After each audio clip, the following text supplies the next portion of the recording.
Hello students, welcome to Ivan IQ. Last class में अपन Euclid geometry पढ़ रहे थे। पूरे चैप्टर का नाम था इंट्रोडक्शन टू यूक्लिड ज्योमेट्री, जो चैप्टर नंबर 5th है क्लास 9th मैथ्स का। और अपन उसमें ऐसा पढ़ा था कि यूक्लिड की ज्योमेट्री में मेनली कुछ एक्सियम्स थे, कुछ पोस्टुलेट्स थे। एक्सियम 7 थे, पोस्टुलेट्स 5 थे। एक्सियम 7 अपन ने कल डिस्कस कर लिए थे कि एक्सियम्स क्या होते हैं। एक्सियम्स क्या होते हैं? सेल्फ एविडेंट स्टेटमेंट्स होती है, जो अपन को पता होता है कि हाँ ये है, पर उनको एक स्टेटमेंट दे दिया कि हाँ ये, उसको प्रूव करने के लिए अपन को कोई चीज को प्रूव करना होगा, उसका यूज कर सकते हैं। वो क्लियरली विजिबल ही होती है कि हाँ ये तो हो गई। जैसे एग्जांपल के लिए मैं बताता हूँ कि ये एक लाइन है, ये दूसरी लाइन है, और ये दोनों एक दूसरे पे ओवरलैप हो रही है, तो ये इक्वल है। ठीक है, अगर ये ओवरलैप हो रही है एक दूसरे पे तो अपन को दिखता ही है ना, तो जाहिर सी बात है कि इक्वल ही होगी। तो बस यही स्टेटमेंट उन्होंने बोल दिया था कि अगर दो थिंग्स ओवरलैप होती है तो वो दोनों इक्वल होती है। बस यही चीजें थी, सेल्फ एविडेंट स्टेटमेंट्स थी। और वो अपन को पता चला था एग्जाम्स में 7 एग्जाम्स उसके थे। और 7 एग्जाम्स में 7 स्टेटमेंट सेल्फ एविडेंट ही थी। और पोस्टुलेट्स क्या होते हैं? वो भी सेल्फ एविडेंट स्टेटमेंट से होती है। बस पोस्टुलेट्स में मेन डिफरेंस क्या होता है? वो ज्योमेट्री से रिलेटेड होते हैं, है ना। तो पोस्टुलेट्स और एक्सियम में मेन डिफरेंस क्या है? दोनों ही सेल्फ एविडेंट स्टेटमेंट्स है। जो एक्सियम होते हैं वो ज्योमेट्री से रिलेटेड नहीं होता है, और जो पोस्टुलेट्स होते हैं वो ज्योमेट्री से रिलेटेड होते हैं। ठीक है, तो अपन आज पढ़ेंगे यूक्लिड्स के पोस्टुलेट्स। ठीक है, ब्लैक पेन से लिखता है।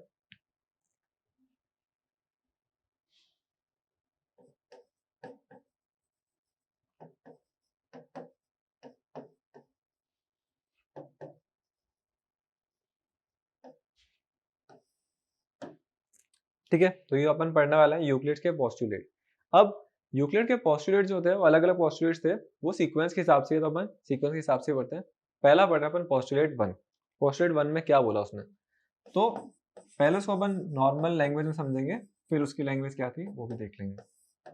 पोस्टुलेट 1 क्या बोला कि कोई दो रैंडम पॉइंट्स है, कोई भी दो, ऐसे मतलब फिक्स पॉइंट्स नहीं है, जैसे कोई भी दो रैंडम पॉइंट है, अगर इसको ज्वाइन करना है ना तो एक स्ट्रेट लाइन से ज्वाइन कर सकते हो।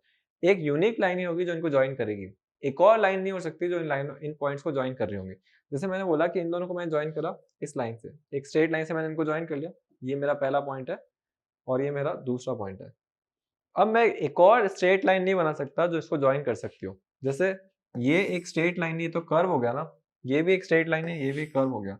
तो अगर दो पॉइंट्स को ज्वाइन करना है तो एक ही लाइन होती है जो इनको ज्वाइन करती है। एक और लाइन पॉसिबल नहीं है, सिर्फ एक ही लाइन होगी जो इनको ज्वाइन करती है।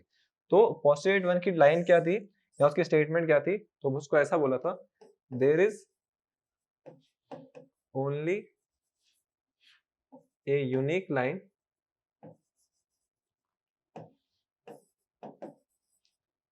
विच जॉइंस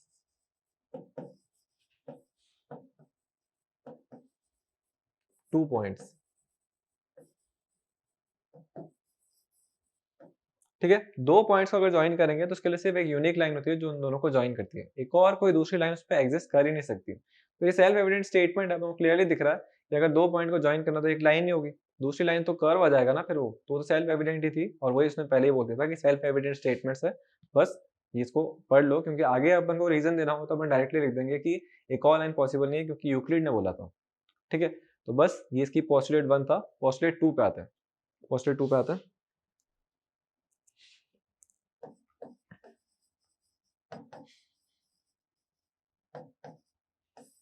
ठीक है, पोस्टुलेट 2 में क्या बोला कि अगर एक टर्मिनेटिंग लाइन है, टर्मिनेटिंग लाइन का मतलब क्या होता है? लाइन खत्म हो रही है। जैसे लाइन सेगमेंट होता है, एक लाइन होती है। लाइन सेगमेंट का मतलब क्या होता है? जैसे ये ए पॉइंट है, ये बी पॉइंट है, ये यहाँ पे स्टार्ट हो रही है, यहाँ पे खत्म हो रही है, इसकी लेंथ फिक्स है, तो इसको बोलते हैं लाइन सेगमेंट। ठीक है, थोड़ा सा अपन को बेसिक पढ़ना पड़ेगा। एक होती है लाइन। लाइन का मतलब होता है उसकी कोई फिक्स पॉइंट नहीं है, वो कहाँ से स्टार्ट हो रही है कहाँ पे खत्म हो रही है अपन को नहीं पता है, वो इनफाइनाइटली लॉन्ग है, तो ये होती है लाइन। और एक होती है रे।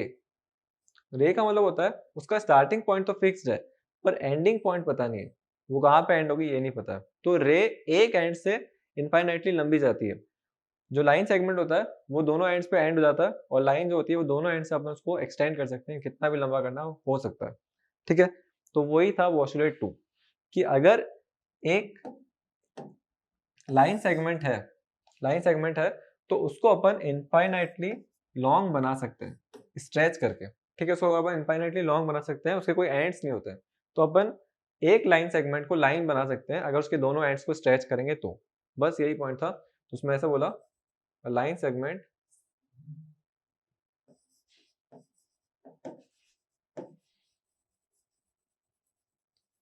कैन बी स्ट्रेच्ड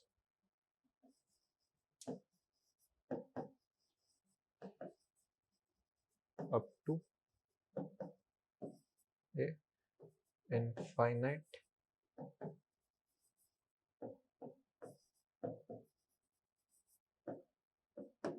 ठीक है। एक अगर लाइन सेगमेंट है तो उसको अपन इनफाइनाइट लिमिट तक स्ट्रेच कर सकते हैं। ठीक है, तो अब हमें पता चल चुका है पोस्टुलेट 2 है ये।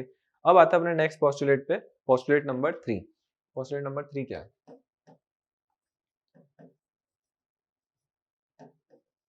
पोस्टुलेट नंबर 3 भी थोड़ा ठीक ही था। पोस्टुलेट नंबर 3 में क्या बोला कि आप एक सर्कल ड्रॉ करना चाहते हो तो आप किसी भी पॉइंट पे कितनी भी रेडियस का सर्कल ड्रॉ कर सकते हो। जैसे मेरे को यहाँ पे सर्कल ड्रॉ करना है, इस पॉइंट पे ड्रॉ करना है तो मैं नीडल यहाँ रखूंगा, ये सर्कल बना दूंगा। यहाँ ड्रॉ करना है तो मैं नीडल यहाँ रखूंगा, यहाँ बना दूंगा। यहाँ मुझे कम रेडियस का बनाना है तो मैं कम रेडियस का बनाऊंगा, ज्यादा रेडियस का बनाना तो ज्यादा रेडियस का बनाऊंगा। मैं कोई भी पॉइंट पे, रैंडम पॉइंट पे कितनी भी रेडियस का सर्कल ड्रॉ कर सकता हूँ। तो जो थर्ड पोस्टुलेट था वही था, a circle can be drawn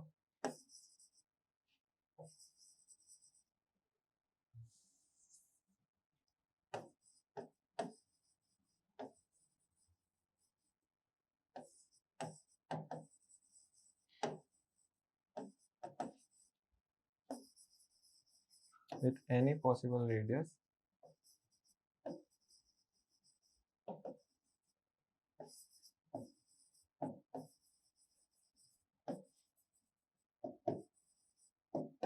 ठीक है।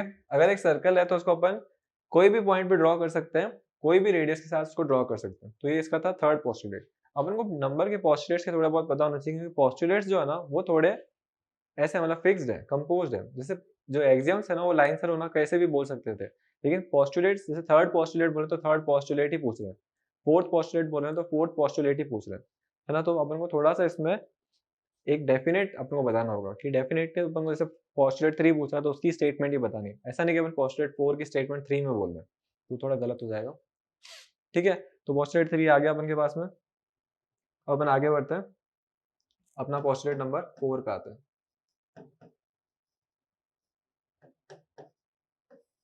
ठीक है, पोस्टुलेट नंबर 4 क्या है? तो पोस्टुलेट नंबर 4 क्या होता है, जैसे अगर अपन एक राइट एंगल बनाते हैं, कहीं पे भी राइट एंगल है, जैसे मैंने ऐसे बोला कि एक सर्कल है, ये इसका सेंटर है, ये इसकी रेडियस है। मैंने ये एंगल मेजर करा बहुत स्मॉल लेवल पे, एक स्मॉल लेवल पे ये स्ट्रेट लाइन ही तो होगी, तो मैंने नोटिस करा कि 90 डिग्री है। ठीक है, ये एक राइट एंगल है। फिर मैंने नॉर्मली एक राइट एंगल बनाया जो घर पे कहीं कहीं और बनाया मैंने, तो ये भी एक 90 डिग्री का एंगल था। अब इस एंगल को मैंने लिया, उस पे ओवरलैप करवाया तो ओवरलैप हो रहा था। और यूक्लिड के एग्जाम ने ऐसा बोला था कि जो भी चीजें ओवरलैप होती है वो इक्वल होती है। तो ये 90 डिग्री और ये 90 डिग्री इक्वल है ना, तो कोई भी 90 डिग्री होगा तो उसका मेजरमेंट तो इक्वल ही होगा। सिर्फ 90 डिग्री क्या, आप 60 डिग्री ले लो, कोई भी 60 डिग्री ले लो, वर्ल्ड में सारे 60 डिग्री इक्वल ही तो होंगे। अगर 60 डिग्री का ये एंगल है, ये भी एंगल 60 डिग्री का है, तो ये ओवरलैप होंगे ही, फिक्स सी बात है। तो उसने यही बोला पोस्टुलेट 4 में कि all right angles are equal.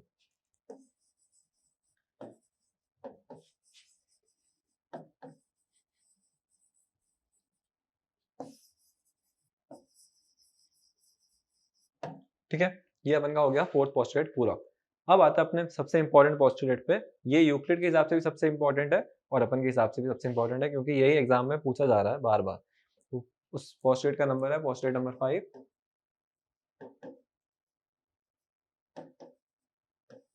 ठीक है, पोस्टुलेट 5 को एक और नाम से भी बोलते हैं। ठीक है, Playfair's axiom. Playfair एक साइंटिस्ट है, उसका भी यही बोलना था जो यूक्लिड का बोलना था। ठीक है, प्ले फेयर्स एक्सियम। अब उसने क्या बोला, प्ले फेयर ने यूक्लिड ने दोनों ने एक ही बोला। तो अगर कोई दो ऐसी लाइंस है जो अभी इंटरसेक्ट नहीं हो रही, जैसे कोई दो लाइंस है, कोई भी लाइंस ले लिया अपन ने, इसके लिए अपन को चाहिए थोड़ी फ्री स्पेस, तो नामों को कर दो साइड में। ठीक है, कोई भी दो रैंडम लाइन ले ली, मैंने एक ये ले ली और एक ये ले ली, दो लाइंस है। अगर एक लाइन है, जैसे दो लाइंस है, एक और लाइन है जो इन पे फॉल हो रही है, ये एक और लाइन है जो इस पे फॉल हो रही है दोनों लाइन पे। ठीक है, दोनों लाइन को इंटरसेक्टिंग मतलब इंटरसेक्ट कर रही है। तो अगर इंटीरियर एंगल्स का जो सम है वो 180 से कम जहाँ पे होगा ना वहाँ पे वो लाइन्स मीट होगी। जैसे एग्जांपल इंटीरियर एंगल्स होते क्या हैं पहले तो ये, इंटीरियर एंगल्स जो लाइन के अंदर की तरफ लाई कर रहे होंगे। तो ये एक इंटीरियर एंगल है, ये भी एक इंटीरियर एंगल है, ये भी एक इंटीरियर एंगल है और ये भी एक इंटीरियर एंगल है। जो भी लाइन के अंदर लाई करते हैं उनको अपन इंटीरियर एंगल बोलते हैं और अपन थोड़ी सिंप्लीफिकेशन के लिए इनको नाम दे देते हैं। ये ए है, ये बी है, ये सी है और ये डी है। ठीक है? तो ये होता है इंटीरियर एंगल्स। अगर इंटीरियर एंगल्स का सम है जो 180 से कम अगर आ रहा है, जिस साइड में इंटीरियर एंगल्स का सम 180 से कम आएगा, वहाँ पे वो 2 लाइन्स मीट होगी। जैसे यहाँ पे अगर अपन देखें ए और बी दोनों ही अपन को 90 से कम लग रहे हैं, है ना? 90 डिग्री इतना होता है, ये होता है 90 डिग्री। तो क्या सी एंगल को जज कर सकते हो कि वो 90 के बराबर है, 90 से कम है कि 90 से ज़्यादा है? तो अपन को क्लियरली दिख रहा है, ये लाइन पे अगर 90 डिग्री होता तो एकदम परफेक्टली 90 डिग्री पे होता ना, ये 90 डिग्री नहीं लग रहा है, ये 90 से थोड़ा ज़्यादा लग रहा है। और अगर अपन डी को नोटिस करोगे तो डी पे 90 डिग्री होने के लिए ऐसे लाइन होनी चाहिए थी, एकदम राइट एंगल पे। पर ये डी भी 90 से ज़्यादा लग रहा है। तो मैं यहाँ से जज कर सकता हूँ कि सी और डी दोनों ही 90 से ज़्यादा है। इसका मतलब सम क्या होगा? सम 180 से ज़्यादा आएगा। क्योंकि 90 प्लस 90 पर 90 से दोनों ज़्यादा है ना, जो सम आएगा वो 180 से ज़्यादा आएगा। पर अगर अब मैं ए और बी पे आता हूँ, तो मुझे बी वाला एंगल क्लियरली दिख रहा है कि 90 जो होता है वो तो ऐसे जा रहा होता। येलो लाइन से बनाता हूँ। ठीक है? 90 डिग्री इसका जो होता, वो ऐसे जा रहा होता ना, ये होता है इसका 90 डिग्री। तो 90 डिग्री तो इतना सारा एंगल होता। तो बी जो है वो 90 से तो कम है, ठीक है? लेसर दैन 90 है। और अगर मैं ए पे 90 डिग्री बनाता तो ऑलमोस्ट इतना ही जा रहा होता। ठीक है? 90 डिग्री ही लग रहा है लगभग। पर ये जो है ये 90 से कम है। तो जो सम आएगा वो क्या होगा? 90 प्लस कुछ लेस देन 90 वाला और ओवरऑल सम 180 से कम आएगा। तो प्ले फेयर ने क्या बोला? जिस साइड में इंटीरियर एंगल्स का सम 180 से कम लग रहा है, वहाँ पे वो लाइन्स मीट करेगी। ठीक है? येलो वाले पार्ट को हटा देते हैं अपन। ठीक है? इंटीरियर एंगल का सम कहाँ पे कम लग रहा है 180 से? ए और बी वाली साइड पे कम लग रहा है। तो इसका मतलब ये दोनों लाइन्स कहाँ पे मीट करेगी? यहाँ पे। ठीक है? यहाँ पे मीट कर रही है। तो वही सेल्फ एविडेंट स्टेटमेंट थी। ये तो अपन देखते ही बता देते ना कि यहाँ पे ही मीट करेगी। यहाँ पे कैसे मीट करेगी? क्योंकि अगर मैं इसको एक्सटेंड करूंगा तो ये तो दूर होती जाएगी ना। ठीक है? ये तो अपने आप से डिस्टेंस करती जा रही है ना, जितना भी एक्सटेंड करूंगा, पर यहाँ पे जो है डिस्टेंस कम हो रहा था। तो यहीं पे मीट करेगी। सेल्फ एविडेंस स्टेटमेंट थी, वही वो बोलना चाह रहा था कि सेल्फ एविडेंस स्टेटमेंट ही है मेरी। इसको थोड़ा हटा दो अब।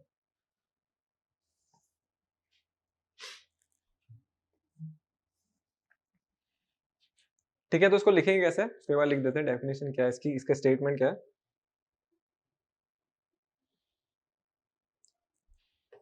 Lines will meet at that side where sum of interior angles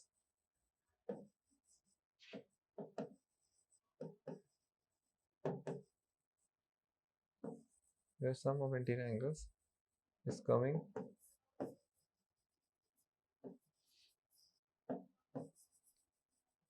lesser than 180 degree. ठीक है? तो लाइंस कहाँ पे मीट करेगी? जहाँ पे जो सम होगा वो 180 डिग्री से जहाँ पे कम लग रहा होगा ना, वहाँ पे वो लाइंस मीट करेगी। तो प्ले फेयर का एग्जाम ये था। ए और बी का जो सम है अपन को डायरेक्टली दिख रहा है कि 180 से तो कम ही आएगा, तो वहाँ पे ये लाइंस जो होगी उस साइड में मीट करेगी। और जहाँ पे ज्यादा होगा वहाँ पे वो मीट नहीं करेगी, ऐसा भी बोल सकता था वो, तो उसने लेसर वाला पॉइंट बोला था। पर अगर 180 आया, सम डायरेक्टली फिक्स 180 आ रहा, तो क्या होगा? तो अगर 180 आता ना तो वो लाइंस पैरेलल होती है। तो कभी भी इंटीरियर एंगल्स का सम एक साइड वाले, ऐसा नहीं इंटीरियर एंगल्स तो बहुत सारे हैं ना, एक साइड वाले ए बी को लो, दोनों लेफ्ट साइड में आ रहे हैं, सी डी को लो, दोनों राइट साइड में आ रहे हैं। ऐसा नहीं कि अपन ऐसा बोल रहे हैं सी और B interior angle same side वाले नहीं है, वो अपोजिट साइड वाले हैं। तो अगर इंटीरियर एंगल्स का सम जो सेम साइड वाले हैं उनका सम 180 आ रहा है, तो अपन डायरेक्टली बोल सकते हैं वो लाइंस पैरेलल होगी। अगर सम 180 आता है तो 180 से कम आएगा, इसका मतलब वो लाइंस मीट होगी, और जहाँ पे कम आ रहा है उस तरफ मीट होगी। 180 से ज्यादा आ रहा है तो इसका मतलब क्या होगा? वो लाइंस मीट नहीं होगी, जहाँ पे ज्यादा आ रहा है वहां पे वो मीट नहीं होगी, जैसा सी और डी वाले केस में था। तो ये पूरा था फिफ्थ पॉस्टुलेट, और उसको अपन प्ले फेयर एग्जाम भी बोलते हैं। अब क्या, फिफ्थ पॉस्टुलेट जो था ना थोड़ा इंपॉर्टेंट था, तो उसके लिए स्टेटमेंट्स और भी दी गई। ठीक है, तो अपन फिफ्थ पॉस्टुलेट को एक और स्टेटमेंट के अकॉर्डिंग एक और तरीके से भी समझ सकते हैं। और एक और स्टेटमेंट मतलब ऐसे टोटल 3 स्टेटमेंट दी फिफ्थ पॉस्टुलेट के लिए। ये फर्स्ट स्टेटमेंट है। ठीक है, येलो से लिख देते हैं। ये अपन की फर्स्ट स्टेटमेंट थी, प्ले फेयर एग्जाम जो था फिफ्थ पॉस्टुलेट की फर्स्ट स्टेटमेंट थी। अब सेकंड स्टेटमेंट देखते हैं जो थोड़ा इजी बना रहा है इस लैंग्वेज को। वैसे हमको समझ तो आ ही गया, इजी काफी अच्छे से बना ही दिया इसको, ठीक है। तो सेकंड फिफ्थ पोस्टुलेट ही बोलना चाह रहे हैं वो। सेकंड कैसे बोला उन्होंने, उन्होंने क्या बोला, अगर एक लाइन है, एक लाइन है, कोई भी लाइन है, उस लाइन का नाम है एल, ठीक है, और एक पॉइंट है एम, ठीक है, एक लाइन है एल और एक पॉइंट है एम जो एल पे लाइन ही कर रहा है। तो वो जो पॉइंट है वो एल पे लाइन ही कर रहा है, उसको बोल देते हैं ये पॉइंट है वो एम। तो एक ही लाइन होगी जो एम से पास हो रही होगी और इसके पैरेलल होगी, ठीक है। एक लाइन बनाते हैं, जैसे ये लाइन मैं क्लियरली बोल सकता हूँ कि इसके पैरेलल है, ठीक है। पैरेलल का मतलब क्या होता है, ये दोनों लाइनें कभी मीट नहीं करेगी। मैं एक और लाइन बना सकता हूँ क्या, जो एम से पास हो रही हो पर वो पैरेलल हो एल के, ठीक है। तो मैंने ऐसी एक लाइन बनाई, एम से तो पास हो रही है पर ये इसके पैरेलल नहीं है ना, इसके पैरेलल नहीं है। तो वो कहना चाह रहे थे, अगर एक लाइन है और एक पॉइंट है जो उस लाइन पे लाइन नहीं कर रहा है, तो वहां से उस पॉइंट से एक ही लाइन पास हो सकती है जो फर्स्ट वाली लाइन के पैरेलल होगी, एक यूनिक लाइन ही होगी, और कोई लाइन अपन नहीं बना सकते इससे, है ना। और जितनी भी लाइनें बनाओगे पैरेलल नहीं है, एम से जरूर पास हो रही है पर वो पहले वाली लाइन के पैरेलल नहीं आ रही। तो ये आ गया उसका नेक्स्ट स्टेटमेंट। फिफ्थ पोस्टुलेट है, तो उसको अलग तरीके से बोला, है ना। तो आपको ऐसे बोलेंगे, क्वेश्चन में बोलेंगे कि मतलब फिफ्थ पोस्टुलेट को अलग तरीके से बोलो या फिर प्ले फेयर एग्जाम के अलावा स्टेटमेंट बताओ, तो वो क्वेश्चन है वैसे ही। तो ये स्टेटमेंट लिखेंगे अपन, अब स्टेटमेंट लिख देते हैं, थोड़ा सा साइड हो जाओ, ठीक है। स्टेटमेंट लिख देते हैं,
ठीक है। स्टेटमेंट बड़ी हो गई है।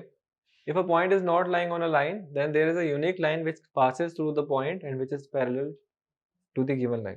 ठीक है। तो अगर कोई पॉइंट जो है वो लाइन पर लाइन नहीं कर रहा है, तो एक यूनिक ही लाइन होती है। यूनिक मतलब एक ही लाइन होगी, वो सबसे यूनिक है। वो एक यूनिक लाइन होगी जो उस पॉइंट से पास होती होगी, पर वो यूनिक ही होगी, है ना। वो पैरेलल होगी उसके, इसकी लाइन के पैरेलल था, पर वो एक ही लाइन होगी। ऐसी कोई और लाइन पॉसिबल नहीं है जो इस पॉइंट से भी पास होती हो और पैरेलल भी हो, ठीक है। तो अपन को पता चल गया, ये इसकी सेकंड स्टेटमेंट थी। फिफ्थ पोस्टुलेट ही है, तो उसको अलग तरीके से बोला। तो ये फिफ्थ पोस्टुलेट का और वाला सेकंड पार्ट है, तो उसको अपन लिख देते हैं सेकंड पार्ट।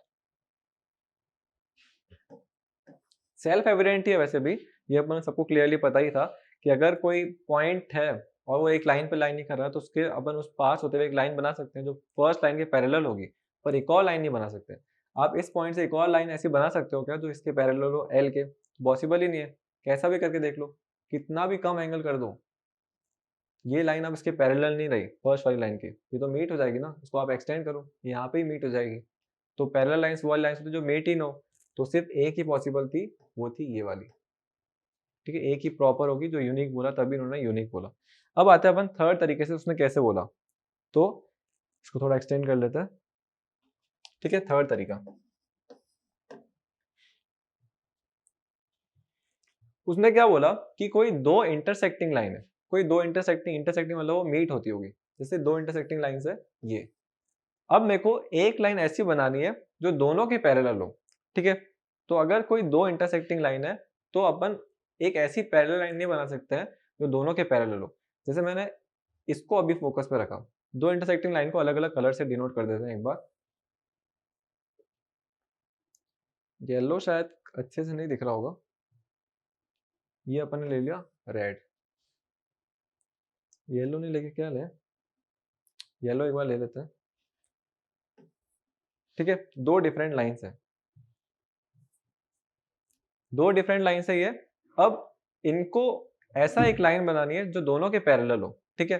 तो मैंने सोचा कि मैं ये लाइन बनाता हूँ, तो ये जो ब्लैक वाली लाइन है ना वो रेड के पैरेलल है, पर वो येलो के पैरेलल है क्या? तो आंसर है नहीं। तो अगर मेरे को ऐसे बोल रहे हैं कि इन दोनों के पैरेलल लाइन हो और वो कॉमन हो दोनों में, है ना? जैसे मैंने एक ऐसी लाइन बनाई, ऐसी ब्लैक लाइन बनाई जो येलो के भी पैरेलल है और रेड के भी पैरेलल है। तो ऐसा कभी बना सकते हो क्या आप? अगर 2 लाइन्स इंटरसेक्टिंग है तो एक लाइन दोनों के पैरेलल हो, ऐसा पॉसिबल ही नहीं है। जैसे मैं इंटरसेक्टिंग के अलावा एग्जांपल देता हूँ। एक लाइन बनाई मैंने L, इस लाइन को बोला L, एक और लाइन है M, ये लाइन है M। अब इसमें अगर मैं एक लाइन बनाता हूँ N, तो ये जो n है ना, ये m के भी पैरेलल है और l के भी पैरेलल है। ऐसा क्यों? क्योंकि ये दोनों लाइनें जो थी वो इंटरसेक्टिंग नहीं थी। तो अगर कोई दो इंटरसेक्टिंग लाइन्स है ना, तो उनके लिए मैं एक कॉमन पैरेलल लाइन नहीं बना सकता, पॉसिबल ही नहीं है। और ये आपको दिखेगा यहाँ पे कि मतलब अगर मैं ब्लैक वाली को हटा देता हूँ,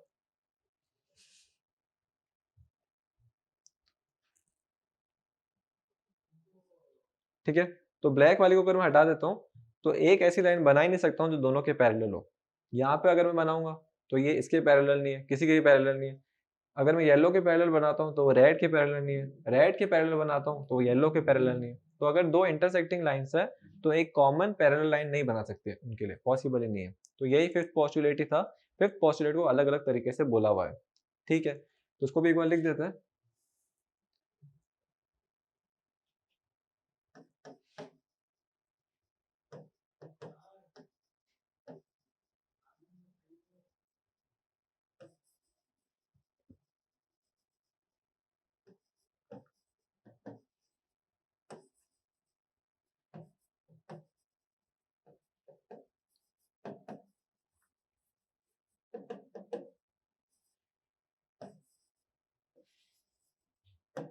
ठीक है, तो कोई भी दो इंटरसेक्टिंग लाइन है तो उनके लिए कोई कॉमन पैरेलल लाइन हो ही नहीं सकती है। ये बोला there is no common parallel line for two intersecting lines.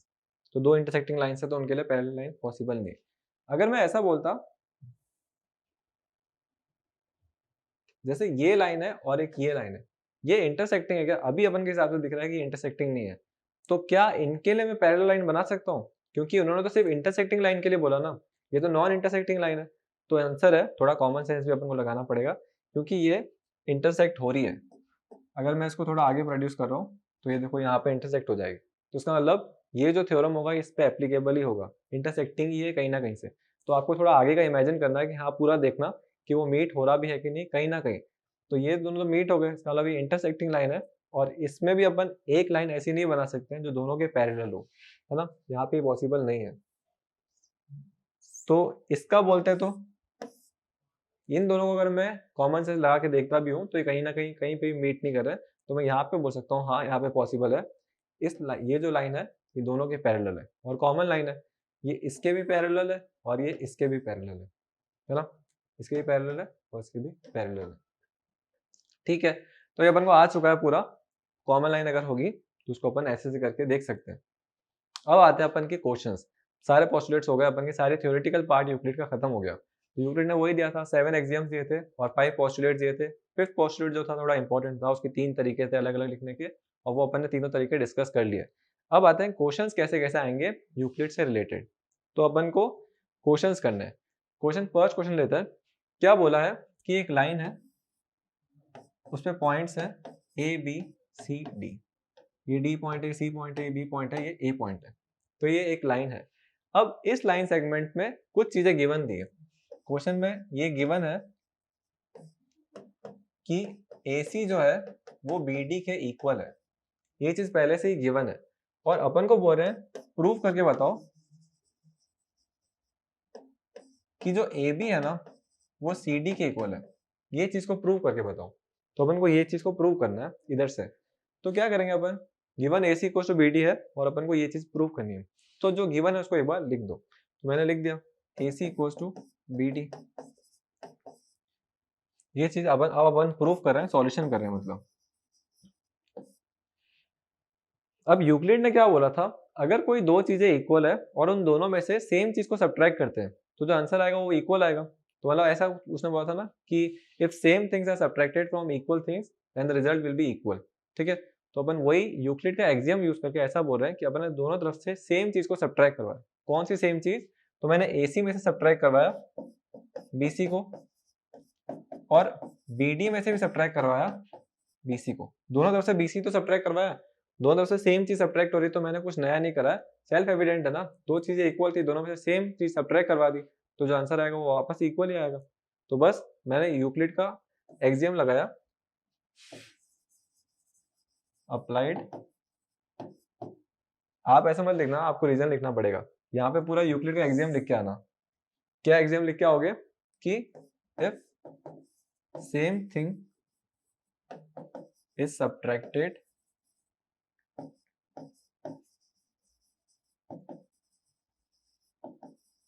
from two equal things, then the result will be equal।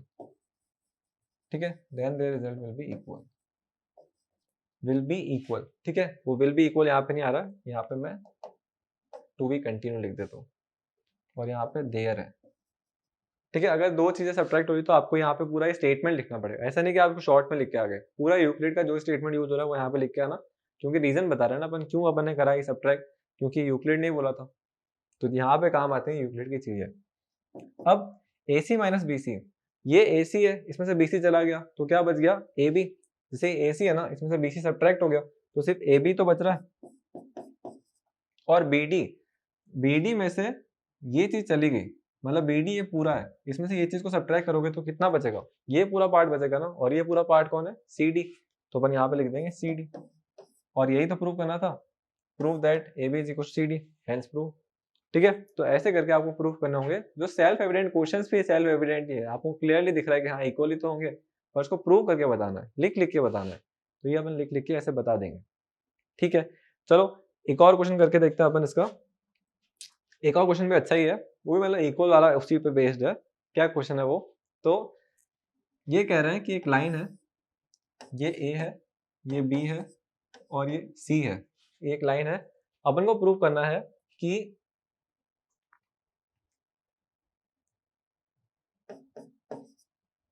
Half of AC जो है वो AB के इक्वल है। ठीक है, इसको ऊपर कर देते हैं, एक minute,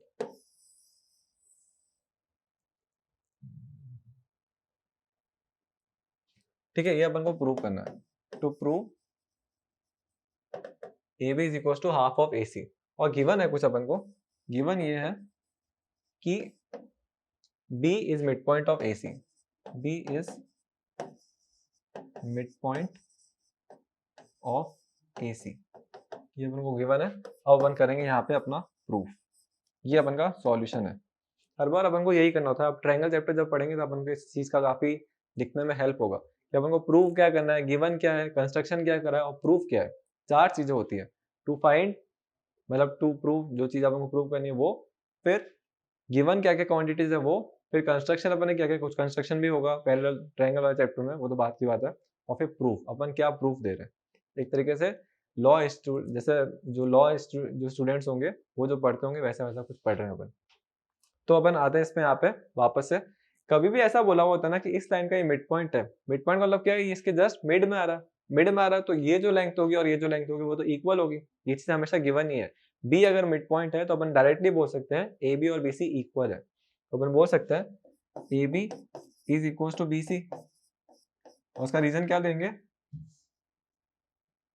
since B is mid point of, B is mid point of what, A C, तो ये चीज अपन ऐसा बोल सकते हैं। और अपन को पता है कि जो AC है ना, जो AC है वो दो लेंथ से बनी हुई है, कौन कौन से बनी हुई है वो AB से बनी हुई है और BC से बनी हुई है ना, AB और BC से बनी हुई है। अब जो मुझे प्रूव करवाना, मैं उसी पे आ जाता हूँ, AB पे, मैं BC की जगह पे AB भी लिख सकता हूँ क्या, क्योंकि BC और AB तो इक्वल है ना, तो अगर इक्वल है तो मैं यहाँ पे ये भी तो लिख सकता हूँ, AB तो AB लिखा और BC की जगह पे AB लिख दिया, ये दोनों ऐड होंगे तो ये क्या हो जाएगा 2AB, और यहाँ पे क्या हो जाएगा AC, ये दोनों चीजें इक्वल है, तो अगर दो चीजें इक्वल है तो उनके हाफ भी इक्वल होंगे, यहाँ पे यूक्लिड का एक्सियम यूज हुआ और मैंने दोनों तरफ हाफ कर दिया। ठीक है, एक मिनट, यहाँ पे यूक्लिड का एग्जाम यूज हुआ और मैंने दोनों तरफ हाफ कर दिया, ठीक है। तो हाफ इधर भी हो गया, हाफ इधर भी हो गया, पर इधर के हाफ से 2 से 2 कैंसिल आउट हो गया और मुझे मिल गया half A C equals to A B. तो यहाँ पे यूक्लिड का एग्जाम यूज हो रहा है, तभी अपन को क्वेश्चन को इसको इंक्लूड करा, क्योंकि यहाँ पे यूक्लिड का एग्जाम यूज हुआ ना। तो अगर उसमें एग्जाम में क्या बोला था कि if two things are equal then their half will also be equal, तो अपन ने तभी यहाँ पे दोनों तरफ हाफ कर दिया, हाफ हुआ तो अपन को जो प्रूव करना था वो मिल गया। Half A C equal to A B तो करना था, A B equal to half A C करना है, वही का वही प्रूव हो गया, तो यहाँ लिख देंगे हेंस प्रूव। तो ये वही सेल्फ एविडेंट क्वेश्चन है जो अपन को देखते ही पता चल रहा है। वैसे अपन के मार्क्स जुड़ते हैं इसमें, जैसे मैं इसको ऐसा भी लिख सकता था, A B plus A B, two A B हो जाता, और टू यहाँ पे मल्टीप्लाई में तो वहां जाके डिवाइड में, तो वो ए सी अपॉन टू हो जाता। ए सी अपॉन टू को मैं हाफ ऑफ ए सी भी लिख सकता था, पर उसमें यूक्लिड का एक्सियम यूज नहीं हुआ। यूक्लिड का एक्सियम कहाँ पे लिखता मैं, तो एक्सियम का कहीं ना कहीं यूज करके उसका स्टेटमेंट चाहिए, जो भी एग्जामिनर है ना उसको यूक्लिड के स्टेटमेंट चाहिए कहाँ पे अपने लगाया है, तो वही वो चेक कर रहा है। वो ऐसा नहीं, उसको पता है कि हाँ ये सेल्फ एविडेंट क्वेश्चन है, वो देख रहा है कि आपने उसको कैसे यूटिलाइज करवाया स्टेटमेंट को, तो अपन को वही करवाना था, करवा दिया अच्छे से। तो ये हो गया अपन का यूक्लिड का थ्योरेटिकल पार्ट कंप्लीट। अपन कल यूक्लिड की ज्योमेट्री से एनसीईआरटी रिलेटेड जो क्वेश्चन है वो करेंगे, और जो एनसीईआरटी के बाहर के थोड़े बहुत वो भी कर लेंगे। ठीक है, थैंक यू।